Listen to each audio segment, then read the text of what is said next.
On 14 June, just last month, the UN High Commissioner for Human Rights, Zeid Ra'ad al-Hussein, issued a report. It has a long title, but it's a very interesting one. It's called Report on the Situation of Human Rights in Kashmir, Developments in the Indian State of Jammu and Kashmir from June 2016 to April 2018, and General Human Rights Concerns in Azad, Jammu and Kashmir and Gilgit-Baltistan. This is the first official document, obviously, that the UN has produced since 1957.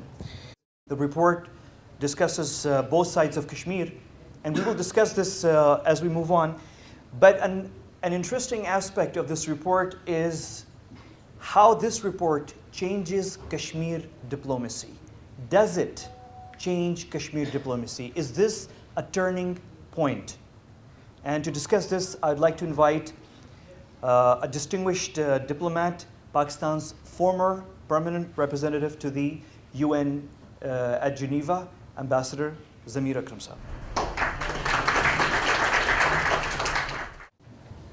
I am honored. First of all, let me say how honored I am to be here with you this afternoon and to speak on this very important subject. Subject with which I have dealt for a quite significant part of my career, spanning 37 years in the Foreign Office.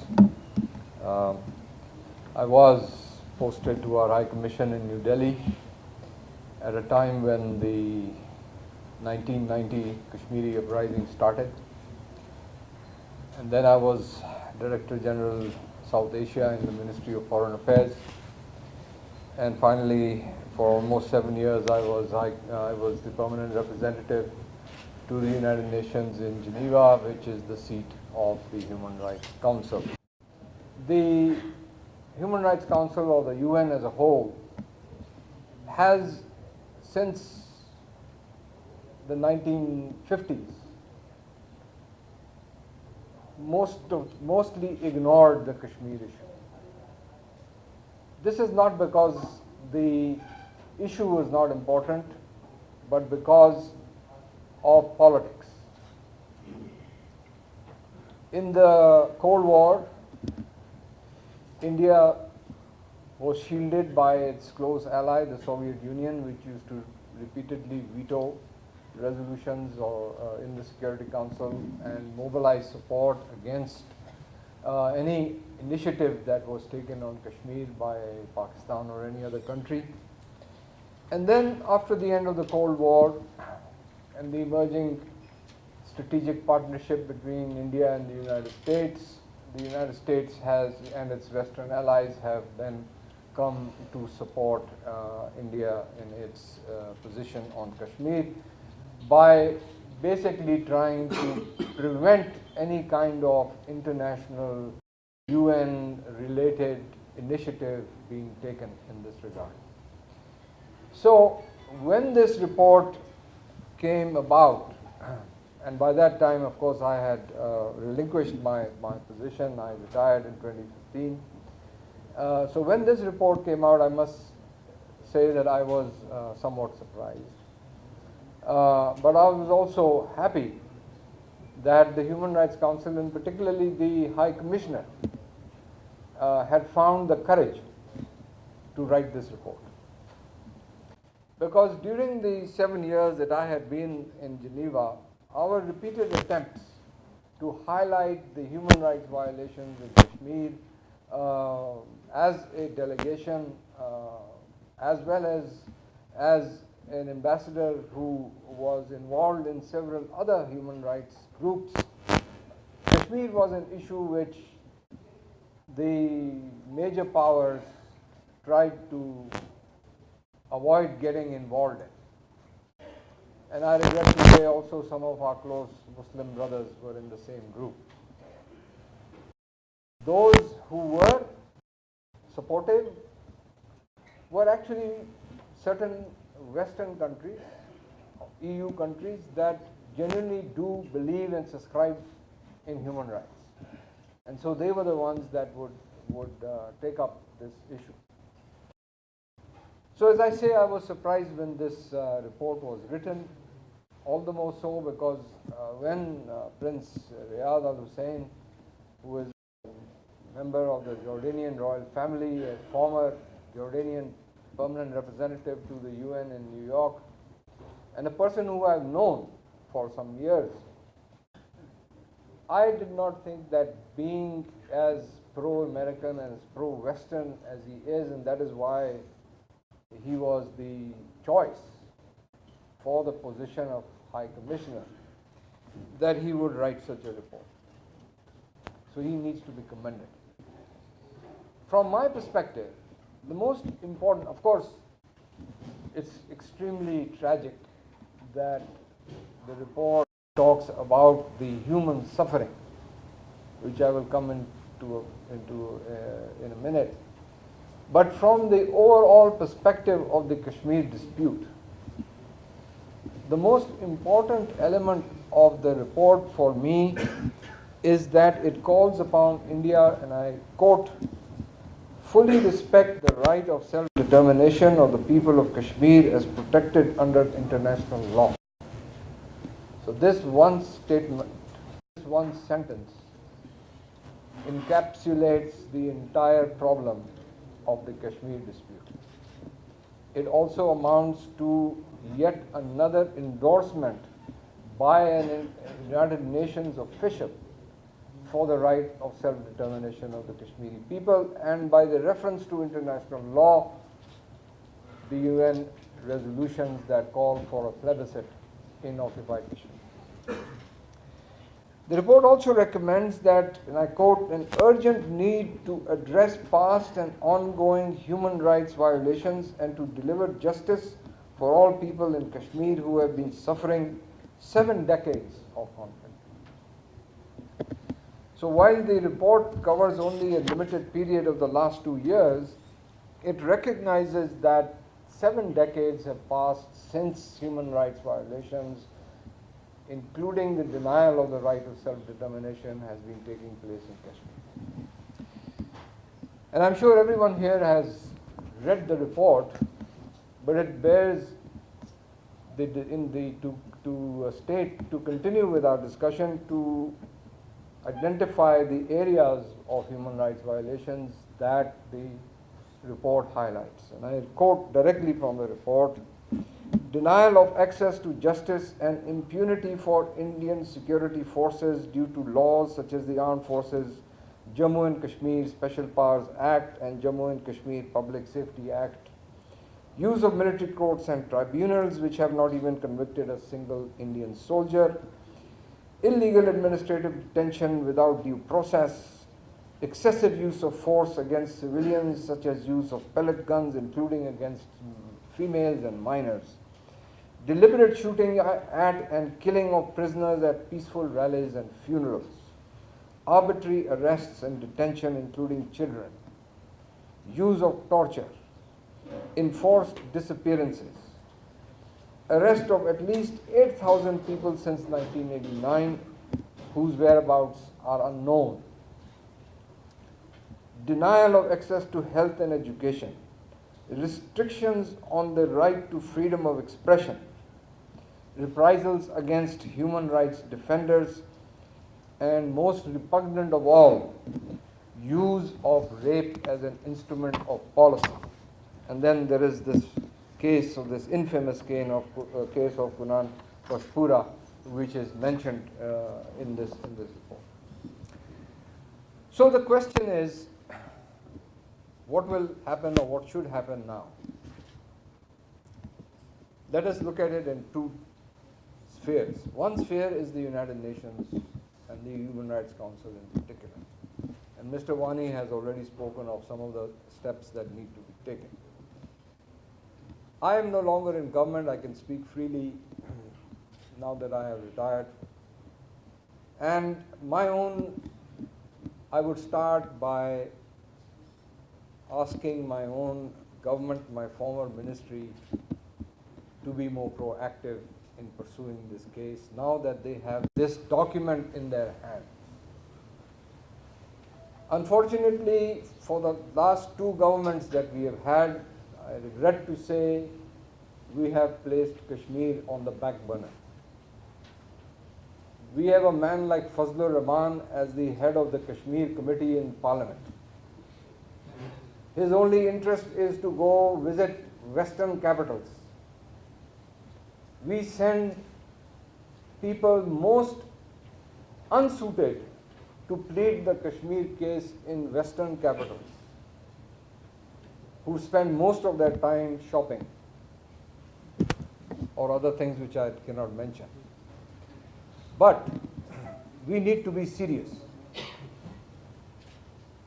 We cannot afford to let this opportunity slip out of our hands. So first and foremost, we must have an effective Kashmir Committee in Parliament that will be pursuing this issue with their counterparts in different parts of the world. And they should not just focus on the West, they should focus on the entire international community. The Foreign Office needs to explore the opportunities, the possibilities of using this report to table a resolution in the UN Human Rights Council as well as in the UN General Assembly. It does not have to be a resolution which is controversial. It doesn't have to be. All it needs to do is to get the Council to endorse a recommendation by the High Commissioner, which is to send or appoint an a commission of inquiry. And that commission should go to both the Indian occupied Kashmir and to the Pakistan side of Kashmir, or the Pakistan controlled side of Kashmir. We have nothing to hide. It was a mistake in my view that we did not allow the High Commissioner to send people to Azad Kashmir when he asked to do so. Yes, of course the Indians will deny, but why should Pakistan deny them this opportunity? We have allowed delegations in the past from the EU, from the OIC, and several international journalists have gone to these areas. We have nothing to hide. So why, by taking this action, by denying this access, we put ourselves at the same level as India, as if we have something to hide. This is wrong. So I think that this needs to end. So coming back, we should push for a resolution which endorses the High Commissioner's recommendation, even if we lose. Winning and losing this election, this resolution is not the main thing. The main thing is to put this issue front and center of the international agenda. And that's how we can do it. We need to keep it in play. Third, we need to send our representatives, maybe just our ambassadors or special envoys, whoever is considered appropriate, to the various capitals, especially the capitals of those countries that are on the Human Rights Council. As you know, the Council does not have universal membership. At every term it has 47 members, so at least start with those 47 members and then reach out to other countries. We should use this report to put it in a more concise, readable manner and distribute it internationally so that people have access to this report. They may have just heard about it, but they must have access to the actual text of the report. It can be summarized. And perhaps Dr. Faisal will be able to give us an update on what actually is already being done. I hope some of these things are already being done. So this is how we need to project this issue, using the High Commissioner's report as a basis for raising awareness, number one, but more importantly, building support for a solution to the Kashmir dispute, beginning with an end, first and foremost, an end to the human rights violations of the Kashmiri people. We sitting in Islamabad or in other parts, in other capitals of the world, have no idea how difficult it is for people to live under constant fear and threat by an occupying force. That is what occupied Kashmir is. It is occupied by a hostile military, 700,000 troops, the heaviest concentration of forces anywhere in the world since the Second World War. On a daily basis, people are being killed, maimed, arrested, tortured. So, in this atmosphere of fear, an entire generation has grown up.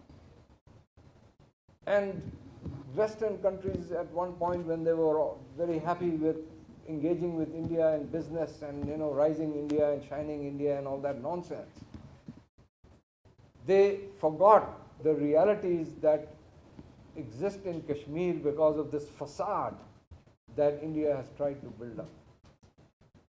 And now under this Modi administration, the repression has gone beyond any acceptable limits, any humanly tolerable limits. And what is more, this government in India, which I have always called a fascist government, because it takes its inspiration from the RSS, which Indians themselves, like Arundhati Roy and others, have called an organization that is inspired by fascism, by Mussolini and Hitler. And this fascist government, which talks about Hindu supremacy and expulsion of all others who are non-Hindus from Mother India, this is the kind of fascism that is now in control of the Kashmir occupied territory. If we expect them to respect human rights, then we are sorely mistaken. They will not respect human rights. But I know that there are people in the Indian government, in the Indian administration, in the Indian Foreign Office, people who are my colleagues and people who are the product of an education system just as ours.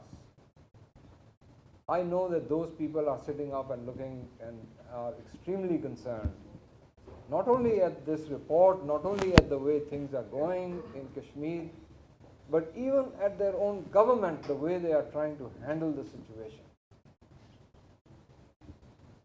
You know very well that Mr. Modi has encouraged a demographic change in occupied Kashmir. He has encouraged Hindus to go and settle in large parts of Kashmir and in large numbers.